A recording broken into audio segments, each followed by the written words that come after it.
Yay Networks.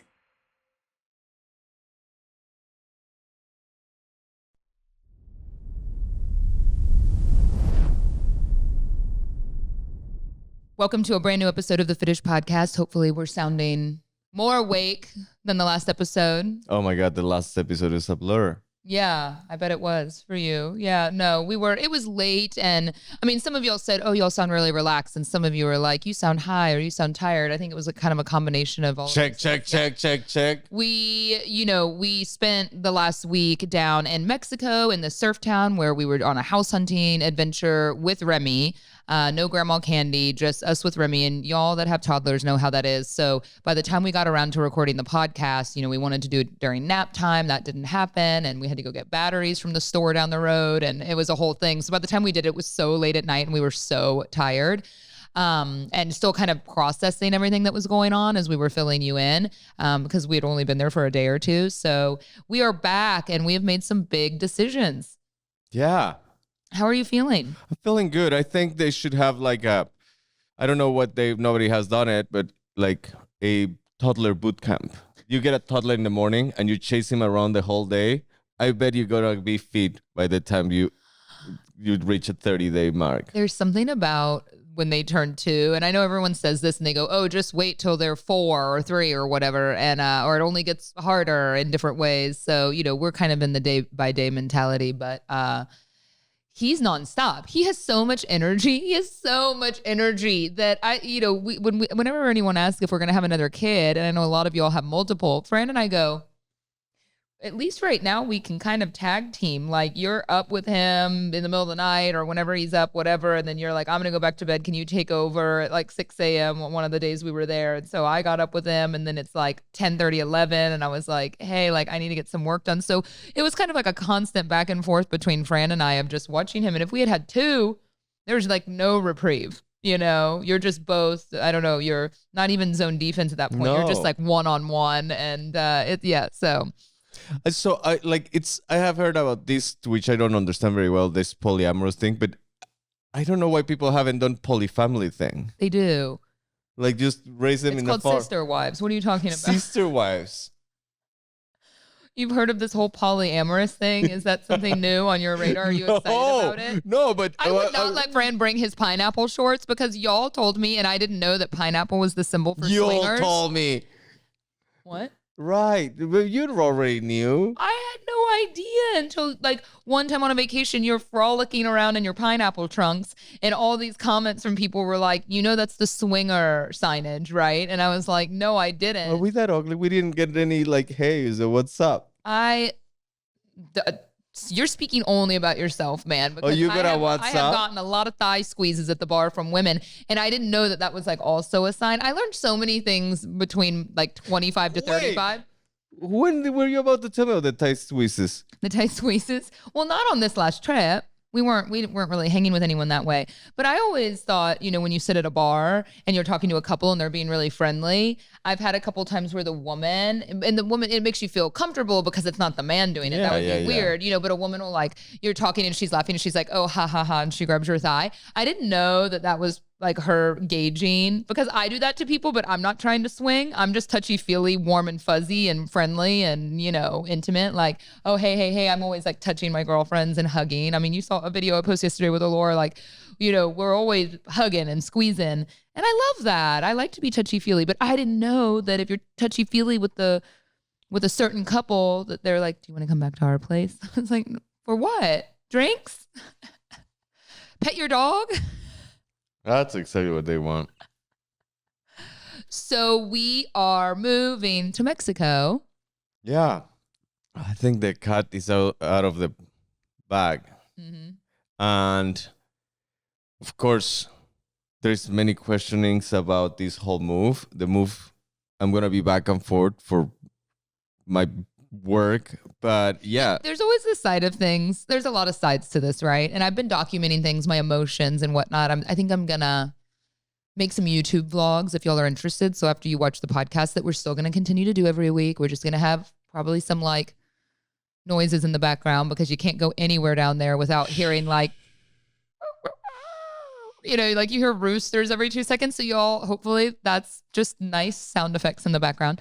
But yeah, nothing's going to change from everything from business and whatnot, other than like our location from where we're working. So, but anyway, yeah, I was thinking about doing some vlogs and whatnot, but you do get that question a lot. A lot of people have been asking me. I did a Q&A on my Instagram the other day and I saved it as a highlight if y'all are curious, because I really dug into a lot of my kind of, personal growth and reasonings behind the move and family and all of those things. But so many questions about Fran, which I don't really want to address Fran questions when it's not I can answer a little bit for him, but this is the place to listen and get all the answers. But a lot of people, what's Fran going to do for work? Is he going to join the brokerage down there? And so I know a lot of people are curious. Already a good chunk of my work is in Mexico, so it's not going to be that dramatic of a change for me. For the work, my business here in the US, I'm going to keep going back and forth. My day-to-day has not been as much of showing myself. I have a team that can show. So if you're interested in buying or selling your house, I still have people that can help you. And I'm going to be around to make sure that happens in a proper way. But my main thing has been high-density new development. So that's going to keep growing. And we have a project coming up in Cabo. So there's going to be that. And of course, in my side hustles, I do whatever it works. So I'm pretty sure we're going to find something exciting to get our hands into. Like all in the middle of the night, wake up sometimes and see Fran's phone light on. I'm like, who is she? Who's he talking to? And it's like a watch. He's talking. He's looking at like a Facebook listing, because you're so good at your, I know you love that. It's just kind of a side thing. But yeah, look, things are going to change. I think anyone would be lying if they said they're not scared about the impact that it may have. But we have weighed a lot of these options before we kind of announced this to y'all. Of course, this wasn't just like the night before we podcasted, we go, we should move. We should sell the house. Hey, y'all, we're moving and selling the house. This has been a conversation we've been having privately for a very long time. It just kind of came to a head where we went, okay. At some point you talk about shit for a really long time and then you just say, let's do it. But going back to going down there, and I know we touched on this last week's show, we went through quite a wave of emotion when we got there, because I want to tell y'all without really saying exactly where we're moving, because I don't want to be that person that all of a sudden is like, hey, I'm new to town. And like, we're talking about this magical little place everywhere. But yes, you fly to Cabo. It's just, a ways out from there. But we got there and it was a long ass day, as we talked about last week. And I think I went through this wave over the course of the time there that day one, I was like, oh, not that I didn't love the town, but travel days and you're just going, I don't know if I can do this. It's dark at night. I know it's dark at night, but y'all know what I mean. It's dark because there's not a lot of street lamps and stuff. And so, but everyone's kind of, they get up, it's a surf town. So a lot of people, whether you surf or not, people are getting up early. People are going to bed early. It's not a big party area, which is super nice for us. And it was just beautiful. But over the course of the week that we spent there, it felt so strangely comfortable and relaxing. And yeah, there's going to be a lot of challenges. And magical. Magical. It really did, which is such a weird thing to say, because I go, I don't know how I feel. I don't know. I'm not that hippy dippy and I'm not religious. So I don't really have a lot of words to associate with what the experience was, but I am spiritual to a certain extent. And I do believe in, kind of the alignment of things and taking risk and how that could kind of help with growth. And so, a lot of you have been most everyone's been super supportive. So I really appreciate that. I think a lot of you are really curious and really supportive, or you say like, you're braver than me. Y'all, I don't know if I'm braver than you. I'm really scared. I'm really, really scared. But so I think we're going into it with, like, I want to say head first, and we're not going head first because we've done a lot of research, but I've had my toe dipped in slowly. There is a lot that we don't know, and we are going to find out in the day-to-day, and we will have a lot of stories to tell. Yeah. Of course, we are going to be safe. That's our main concern, that our family is safe, that Remy has a place where to study, where to evolve as a person. Yeah. I did ask Fran though, I hate even saying this, and we have, a whole nother story to share with you on next week's show, but I asked Fran if we were there, like in Mexico, when you don't grow up in a place, and I'm so comfortable here, right? As most all of us are that grew up in the United States. You just know from a very young age what to do and when there's an emergency. For the most part, you get in a car wreck or you have an emergency, you call 911. So I said to Fran when we were there one night, I go, if I were to like cut my finger off accidentally, like, do I call 911? He's like, no, we just called the butcher. You go, he goes, I don't know. I go, what do you mean you don't know? Like, who do you call when you're in Mexico? Like, what's the number? Like, is it like 411? Is it like 01911? Like, what is it? We're going back and forth and we still don't know the answer to that. So we need to figure that out. That is something so funny because now that you mentioned, like, I don't know how many times where you were growing up. Do I WhatsApp? Like, what do I do? Call 911 in the spam of your childhood and teenage years. Once or twice as a joke, got in trouble for it. And then from there, like once or twice in my life. Yeah, that's it.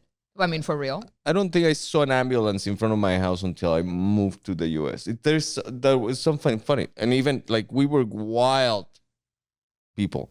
So, right. And I wouldn't think that means you get So I don't know. Like, I don't know what. So there's ambulance, of course. There's a phone number for it. It's something like 911. It's something like 911. I've been watching YouTube videos of Pediatrics 101. It teaches you like how to do stitches. Fran goes, I need to learn how to do stitches. I go, can you not? These are the things we talk about at night, y'all. Fran is going to kill my anxiety because I'm like, you don't need to learn how to do stitches. Now, my mom knows. I'm also learning how to put Botox and stuff like that just so I can help you out. You don't age. I do. I want to get, I am still about to turn 40. That hasn't changed. I do want to go get some Botox. Maybe like if I get advanced, I might be able to put boobies also. Like, I Stop don't it. know. Oh my God. Stop and take this seriously. Babe, YouTube can teach you anything. And in Mexico, anyone asked what friend, you're giving it a bad name. I didn't realize how many Americans are so terrified of going. I got in a fight with someone that is no longer following me. She unfollowed me because that's a very mature move because we had a disagreement about antibiotic usage. She was trying to tell me that all the drugs in Mexico are like counterfeit. And she watched an episode on Netflix of the show Trafficked. And like, we need to be careful. And I was like, well, I'll get it from a doctor. She's like, even that can be counterfeit. And I'm like, you know how ignorant you sound, right? She like unfollowed me and was like, LOL, bye. I was like, okay, nice grown ass. But you made her day, like arguing with you on DM, which. Again, I still don't understand. When people comment something and then they call you defensive because you comment back with like a factual statement, oh, you're being so defensive. I go, yes, I'm going to defend my life decision. How many screaming emojis did you use? Maybe that was what she thought defensive. No, I don't use emojis because that's childish. She was like, bye, and sent me the Mexico flag. And I'm like, okay. Like, I don't even know you, stranger. Like, weirdo. Like, what are you doing arguing with me, Like, telling me where I'm moving. I mean, I'm not Mexican, but I defend the Mexican culture because I get fucking pissed. Because I think it's such bullshit how many people are so ignorant about Mexico. And I'm hoping in a nice, mature way to share the culture. And yes, I'm scared. Yes, there are uncertainties. But I think it's a beautiful country. But that is one of the most idiotic things. Counterfeit. Like, we have, like, it's just, anyhow, I don't want to go down that. I know, and I think it'll be nice in an educated way once I educate myself more. I think Fran and I have talked a lot about how, people, I did get a lot of comments when I posted that pharmacy sign, because a lot of you are like, yay, pharmacy, like, free, like Z-Packs with no prescription. And then a lot of comments from medical professionals to me were going, oh, great. Like, that's why we have super bugs. And I think that the misconception, in my opinion, is that what you learn in Mexico is like, they actually try and treat things differently without prescription medicines. When we visited like a doctor for Remy's eczema or things like that, there's just a different touch there. And there's obviously a lot of American doctors that have moved down there during the pandemic too, for like better quality of life when they were, stuck in hospitals here. And so, yes, everywhere has dangers, everywhere has issues, but I do not think that abuse of medication is any different, in Mexico than it is in the United States. If anything, it's, like people there, I think, it's almost like with alcohol at a young age in Europe, you're like, oh my God, kids can like drink younger. It's like, well, yeah, think about our alcoholism here. I think sometimes when you grow up in a different way with a different mentality, you're not abusing the drugs because they are there. They're not as hard to get. Does that make sense, right? Like we've talked about how you Yeah, but I think the antibiotic crisis is a complete different story. Like I think the reason we have superbugs is because people abuse. Yeah, but I'm saying it's not Mexico's. The comment was it's Mexico's fault because you're just able to buy antibiotics. And you cannot buy antibiotics without prescription in Mexico. That's fucking bullshit. Whoever said that is an idiot.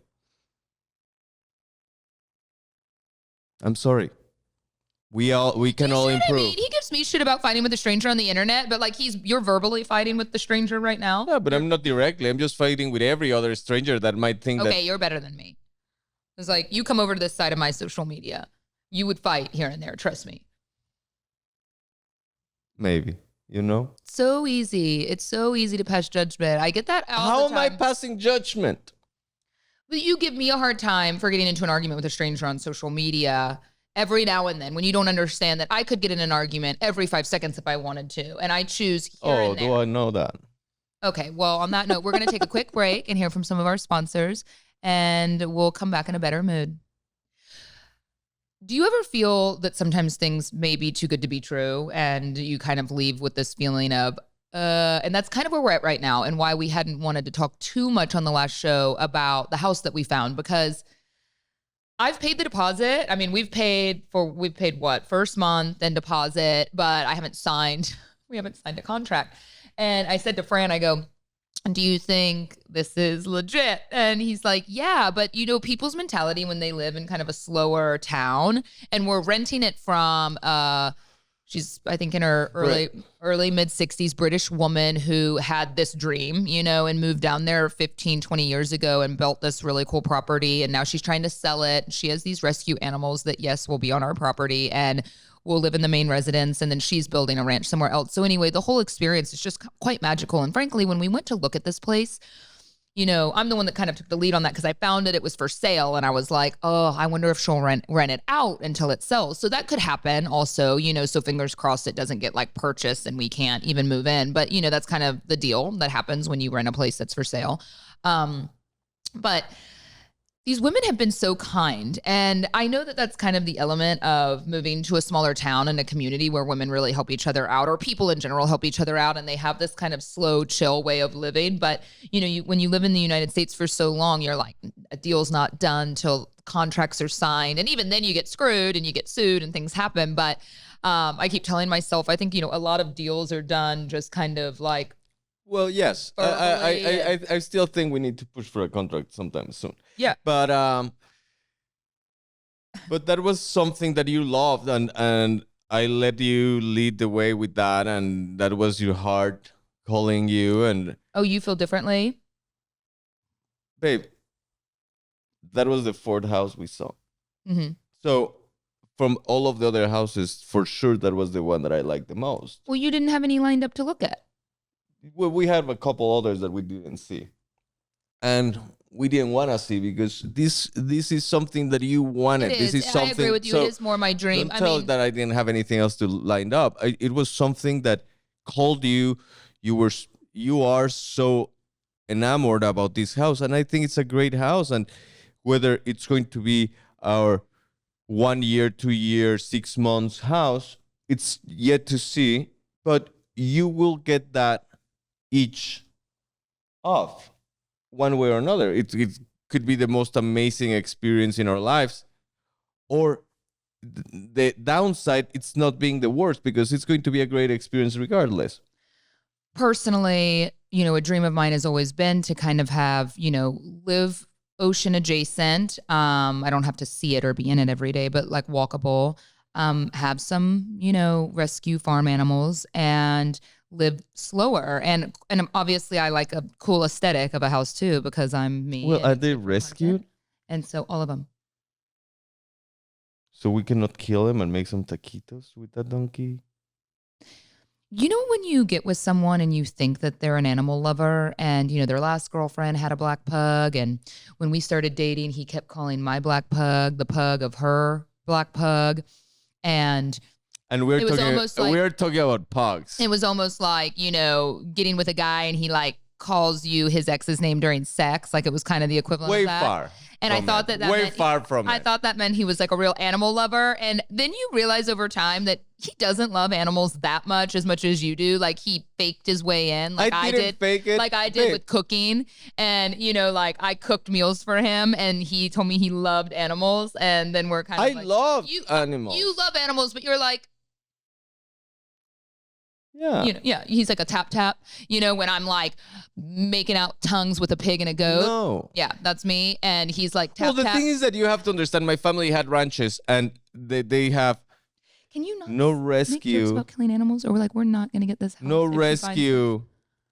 The thousands of heads of pigs and cows and cattle, they were killed. They were I understand. lined up. I understand the way of life, and I'm a be meat eater, fed, and I understand, so- and I'm morally conflicted about a lot of my And life I decisions. did have issues with that because I started going to these ranches and farms when I was a little kid, and you get attached to these little pigs when Yeah. they are born. They're so cute.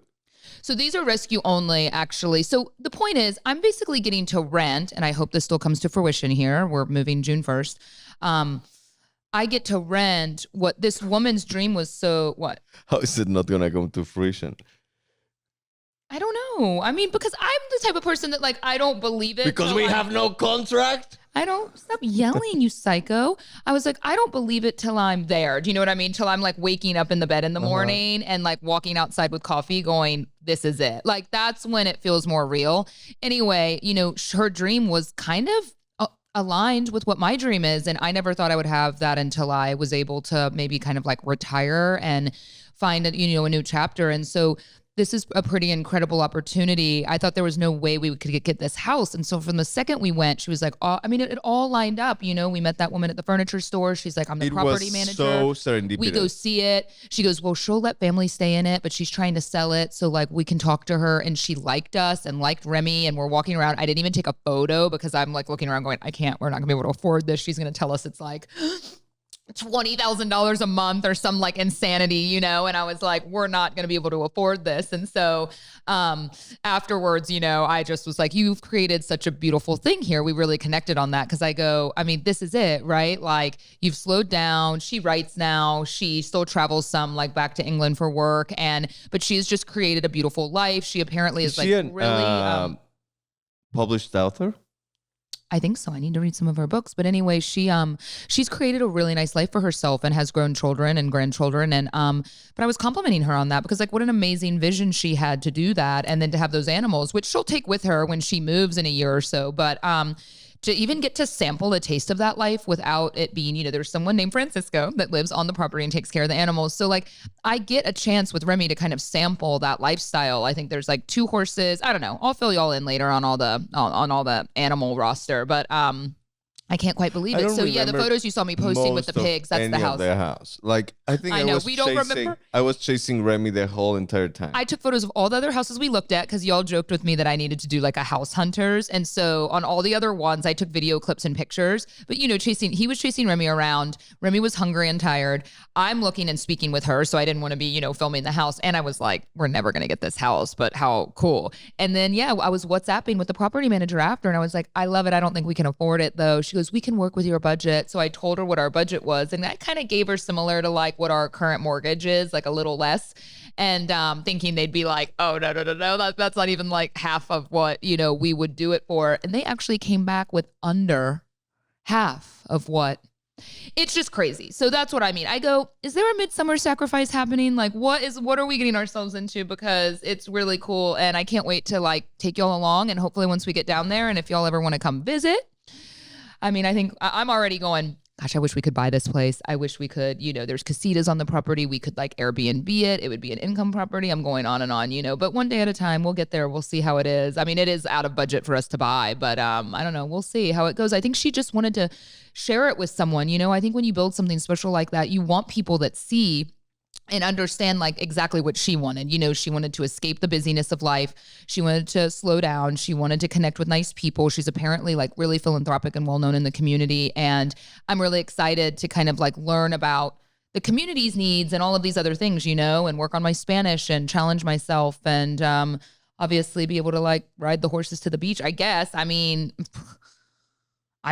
I mean, I need some like equestrian lessons, something. I don't know. I mean, how cool though, what a different experience. I never thought I would get to try that. And you're right. I don't think I'm going to hate it. I may say, I drove to Target last night and got emotional, y'all. I sat in the Target parking lot and cried, amongst some other things going on in my life, but it's a lot. It's heavy. And I thought, am I going to miss Target? Because most days of the week I'm driving to Target, like this is a fucking beatdown, like I'm going to Target to get milk, to get this. The line's long. I don't know why they have like 20 lanes and only 2 are ever open and what's happening. Everything about Target. It's too expensive.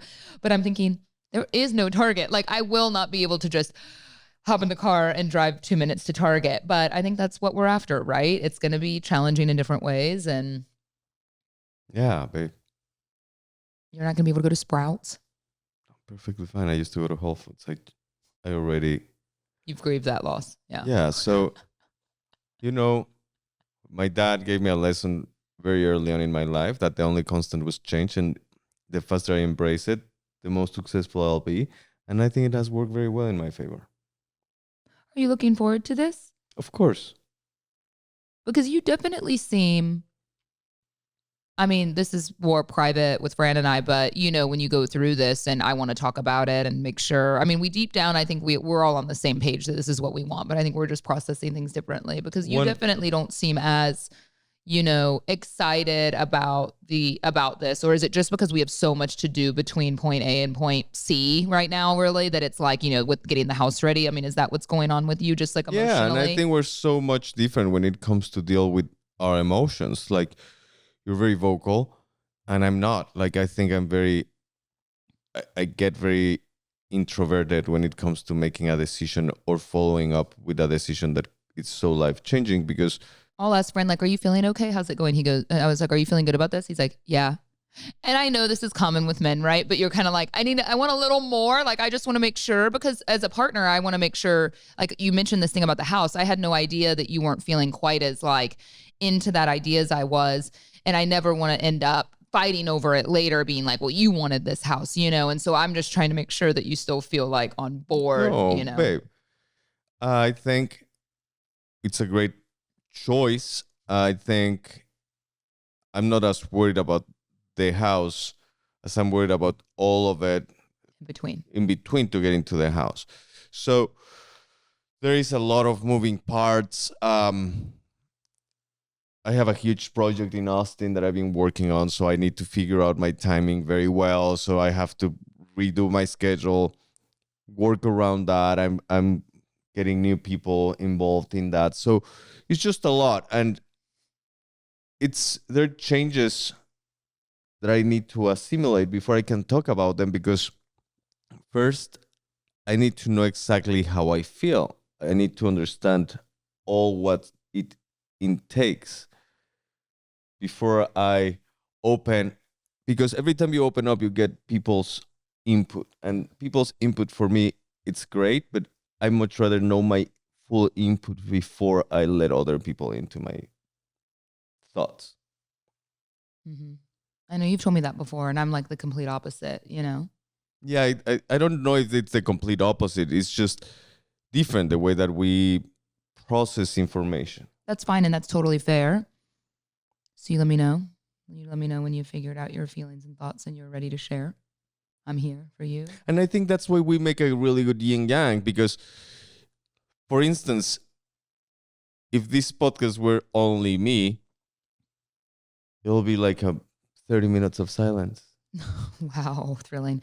I hope is that just being shitty that I talk a lot? No, or meditation? Yeah. No, I was just saying, like... Well, it is a podcast. Someone has to talk. You're really good at making me more outgoing and talkative about things that I'm normally not. Like, that is the nicest thing you've ever said to me. That is a compliment, and I'm going to eat it up. I constantly compliment you. So nice. Yeah, but sometimes there's like insulting things, so it kind of like weighs it this way. But that was like a really nice thing to say that I bring. You've never really said that to me in those words, that I forcefully make you talk about things that you wouldn't normally talk about. But I like that. I'm like, that's how I'm like, get the hooks in. Tell me everything. Tell me what's going on in here. What are your fears? What are your weaknesses? But I want you to recognize something. I want to let you know that I recognize that for me, this move, I've adapted to the fact that it dawned on me that I can work remotely. And yes, I mean, I'll have to travel for work and want to come back and do things, but you definitely have more of a change when it comes to work. And I'm hoping that it is like stimulating for you, because I have told Fran forever, not that he wants your opinion until he decides, like he said, but I think he would be great at creating some content about this, because a lot of you have had a lot of questions about real logistical things, from like cars and visas and all of these things that we're going to become very well versed in here in a bit, and we'll make, you know, that kind of educational content. And I think Fran would be so great between, he could make Spanish videos, English videos about, you know, rental properties there and all of that. And I think it is really informative. And I think a lot of people are going to be really interested in learning about this move and what it takes, and can you do it and make it more tangible for people. And that's just my opinion, but I know you can tell someone, oh, you should make more content, and it's a really hard thing to do. Not all of us are built for, you know, content this is something creation. very, very important, because as I said, a good fraction of my business is in Mexico. So what a best way to show people the hurdles and the easiness, because it's easy. It's just matter of making the choice and follow through the steps. But what a great way to show people how life in Mexico could be, or how getting property in Mexico could be, than showing them firsthand. Yeah, I agree. I think you need a YouTube channel. I'm going to start it for you, and that's what we're going to work on. So, and in the meantime, and if things don't go right, I'm going to start an OnlyFans channel. So we'll figure that one out. Yeah, and we'll have farm animals in it. Yeah. No. We're going to be fucking loaded. Yeah. So I love your input, and I know Fran does too, but I know what you're saying. You don't like to be swayed till you've kind of processed all of your thoughts, but I've loved hearing all of your feedback and your encouragement. It really helps me. I really love it. I've almost every single one of you has said, wow, like this is great that you're doing this. I expected kind of a 50-50 split of like, you are crazy. And so, you know, cause it's crazy or brilliant, and we're not sure which one. A little bit of both, but I've really enjoyed hearing from you. If y'all have any questions or any kind of content ideas that you want to hear more about, we would love to hear it. And in the meantime, when you think about us right now, we will be patching up all of Remy's fingerprints all over the walls. Because isn't it amazing how a toddler leaves little grubby handprints all over every white wall in your home? So I would not want it any other way. He's everywhere in this house. I look down, and you have to like get down to their level, but I'm thinking everywhere there's a stair, there's like all these little grubby paw prints. I'm going, oh my gosh, we have our work cut out for us. So in the next 2 weeks before our house hits the market, we are going to be really busy doing that. So yeah, it's very stressful, but I like to think once we get there with only, 6 or 30 suitcases, no, I'm not going to pack very much. It's going to be really nice. I really think for your and my relationship on a day-to-day, I'm really hopeful, just so you know, that our relationship between you and I improves, because we will no longer have to have, a lot of those kind of conversations that I think a lot of couples have about house responsibility. It's kind of, in a dream world, taking a lot of that off the table for a bit, because we're going to have so many less things. And, and yes, it's a rental, so it's like not an ideal scenario forever, but I think it'll be really nice to just have like focus on work, focus on Remy, focus on like quality time, and not be like, oh my gosh, like, are you, doing X, Y, and Z tonight? Are you doing X, Y, and Z tonight? I don't know. I'm looking forward to it. I think it's going to be kind of a nice, like we talk about, this is a reset. We're not banking the rest of our lives on this, but that's where we're at. Well, I think we're banking our lives in it, because why, when I say something, every time I fucking say something, you're like, no. I didn't say no. I think you didn't let me finish. I think we're banking our lives on it. I'm like, no, we're not. We said it's like what's a 6-month lease? If you let me finish talking, okay, you'll get the whole. It's like on last week's show when I'm like, it's cheaper here, and he's like, no. I'm like, no, it is. I'll tackle that one after. Okay.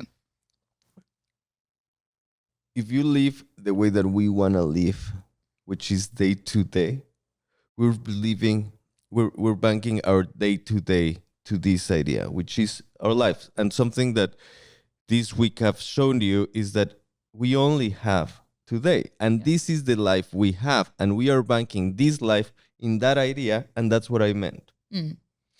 Going back to the other one, I don't think it's dramatically cheaper to make this move only for that factor. I think if you want a life-changing experience that it's going Richer, to bring more into the table. And yes, the collateral could be saving some money, but if saving some money is what you're going for, go to a suburb in Dallas. And I'm not talking about go to anywhere around. Like there's places that are you can save the Yeah, a lot same of amount people of say money, that. Yeah. but live in the same type of environment. This is not it. So this is not a decision you make to save money. Yeah, and I'm just basing that comment off this is less than half our mortgage and all bills included. So for me, just out of the gate, that's a big savings. And then I got like 6 avocados for $1. So like that's really what I'm basing this on. Like just a few purchases. Especially when you have a kid that eats avocados like apples. Yeah. Well, we don't have to always agree on everything. We just like to share our perspective, but we will, we're going to let you go for today. Submit everything, info@fitish.com. I get all the emails on there so we can answer more questions on an upcoming show, and we'll see you next time. Bye. Bye.